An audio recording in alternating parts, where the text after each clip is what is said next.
deneyimlerimizden, geçmişte yaşadığımız deneyimlerden yola çıkarak bakılacak.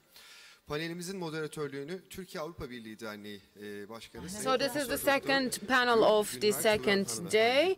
The topic is Borders for Migrants and Limitations. The moderator is Professor Dr. Günver TURAN, and the keynote speakers are Professor Dr. Ilias İLIOPOULOS from Atina, Athens University, Dr. Elizabeth CHALLINOR, Engin Baş, and Eric TRINKA. The panel will continue for an hour, and now I want to leave the floor to the moderator, and I hope it's going to be a fruitful session.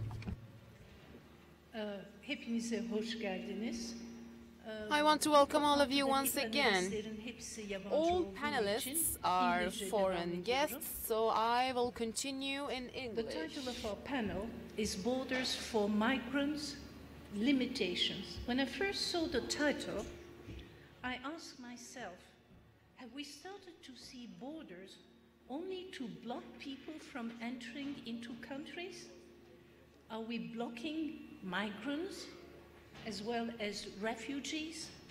Why do we call this? Burada da Fransız ordusunu wrote explicitly that this would end in a catastrophe, in the full eclipse of the Greek Christian populations of Anatolia, Asia Minor, and so on. He had to go. He had to face a martial court. He had to live in exile. Venizelos embarked on this notorious Ionian campaign, and we all know the outcome. In the end of the day, in August 1922, under the astute leadership of the great Ghazi Mustafa Kemal Atatürk, the Turks prevailed over the Greeks. The front collapsed, and within 10 days, the Turks arrived at Smyrna, with the consequence of the complete destruction of the Greek community of the city and of Anatolia. And the end of the story, the so-called exchange of which Professor TURAN has just talked, the population exchange agreed in 1923. I think it is called Mibadele in Turkish, Adelagi in Greek. So more than 1 million of Greeks had to leave Asia Minor, Anatolia, and Eastern Thrace for Greece, and more than 400,000 Turks, Muslims, had to leave Greece for Turkey. This was a huge human tragedy, my dear ladies and gentlemen, and there is also a strong element of irony of history, because, for example, because the religious criterion was extremely important in times like those. By the way, here you see Greek refugees from Turkey at Athens Municipal Theatre in 1923, one lodge of the theatre for each family, actually. So, the irony of history, the famous Karamalilar, some 200,000 people, Christian Orthodox, they had to leave Turkey for Greece because they considered to be Greeks, despite the fact that they were only Turkish speaking, they spoke only Turkish, and they were of Seljuk Turkish origin. Some decades later, the next wave of Turkish and Greek deportees and refugees would appear again as a corollary of the absurd and self-destructive attitudes of Makarios of Cyprus. Teşekkür ederim.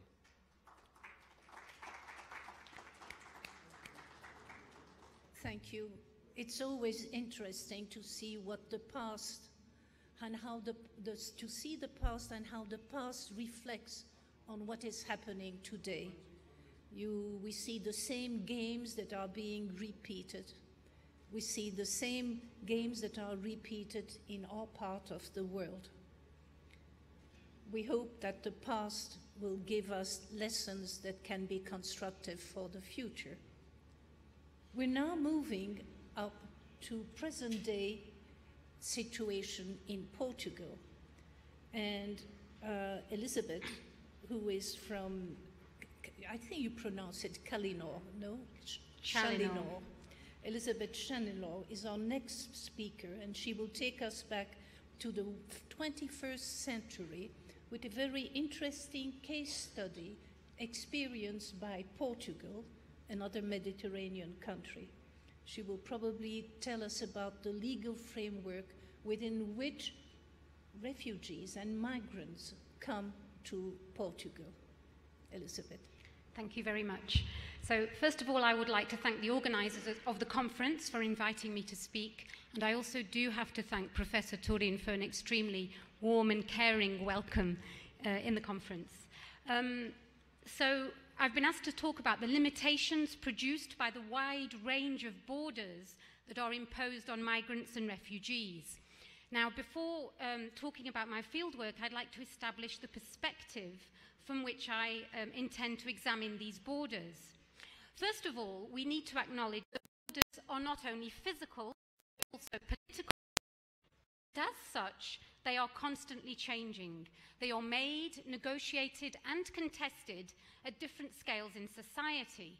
Now, this leads to my second point, which is, if we focus on these processes of negotiating and contesting borders, then what we're actually looking at is how migrants and refugees exercise power, how they express their freedom, and we heard this in the earlier panel, those of you who are here, within and against different mobility regimes. And so this leads us to approach the imposition and limitations of borders from a perspective which Nicholas de Genova calls the autonomy of migration. Now, autonomy here should not be understood as something abstract or absolute. It is inevitably limited, but it still exists. Now, the limited options available have been examined in terms of what has been called the politics of cramped space being very tight space, which force individuals to be creative and experimental. Now, such a perspective challenges the stereotyped image of victimized migrants and refugees by drawing attention to their political subjectivity. And a significant aspect of this is their refusal to comply with the rules of the game that regulate border, asylum, and humanitarian regimes. Their refusal to give up their autonomy of movement and freedom of choice through what has been called spatial disobedience. Another aspect is their challenging of state border generating categories. And we heard this in the first presentation, Turks being turned into Greeks, that separate, but in this aspect, that separate migrant from refugee, despite the similarities between their socio-political conditions in accordance with the narrow applications of the limited criteria of the Geneva Convention. Now, I know I'm going against the grain here because everyone has been saying we must separate, we must distinguish refugees from migrants. But the truth, there's always another side to the truth, and it depends so much on the context. And for the purposes of my analysis today, it's not just a matter of recognizing that many migrants are also seeking refuge, but that refugees, and we heard this morning too, also have aspirations and mobility projects beyond the constricting regulations of asylum and protection, such as those of the Dublin Agreement. So what they demand is more than just claims against discrimination within a horizon of minimal rights. What they demand is equality through freedom. Now, in Portugal, where I've been conducting my fieldwork on refugee and migrant reception since April 2016, in the northern region of the country, the asylum law addresses the issue of equality, since it grants asylum seekers the same rights as Portuguese citizens to employment, education, social security, and national health services as soon as the application for asylum has been admitted for examination. And this should not take more than 7 days when applications are submitted at ports or airports. Applicants are then issued with a temporary residence permit currently available every 6 months, renewable every 6 months, until a final decision has been made. Now, this stands in stark contrast to the practices of the majority of European countries, such as Holland, Italy, Ireland, UK, in which asylum seekers are denied these rights. Yet, as I have already argued, adopting an autonomy of migration perspective requires going beyond the idea of simply granting rights to looking at whether and how asylum seekers are able to exercise their freedom. In other words, whilst acknowledging the progressive nature of Portuguese asylum law, and I should add that this was passed in 1998, so it was a long time ago, it is only by looking at how the law plays out in practice in the lives of individuals that we can understand, we can begin to understand how borders impact upon their lives. Now, I'd like to jump into my ethnographic research with the example of a Pakistani asylum seeker, for example.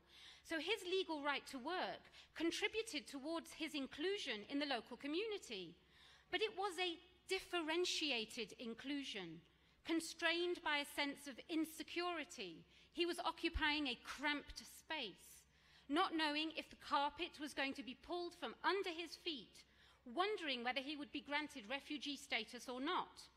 And I hope I have time to return to his case at the end. But before discussing individual cases, let me give you an overview of the asylum process in Portugal.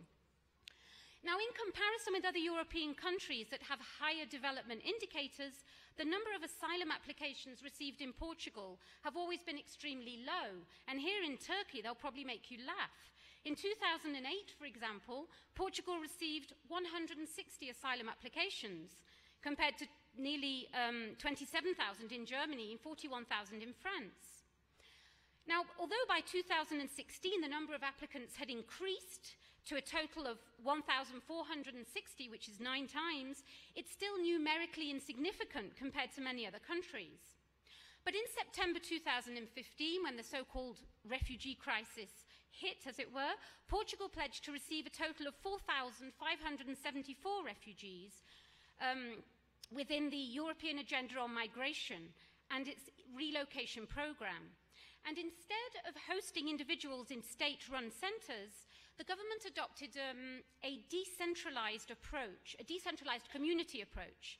So the aim was to mobilize consortiums of local authorities and local institutions to work with the government to meet people's needs in terms of providing independent accommodation, and this is important, not social housing, so as not to create bad feelings amidst the population. Portugal has a large emigrant community, so for example, it could be a family who are living in France, they only come for holidays, they have a free house, they offer their house for a year.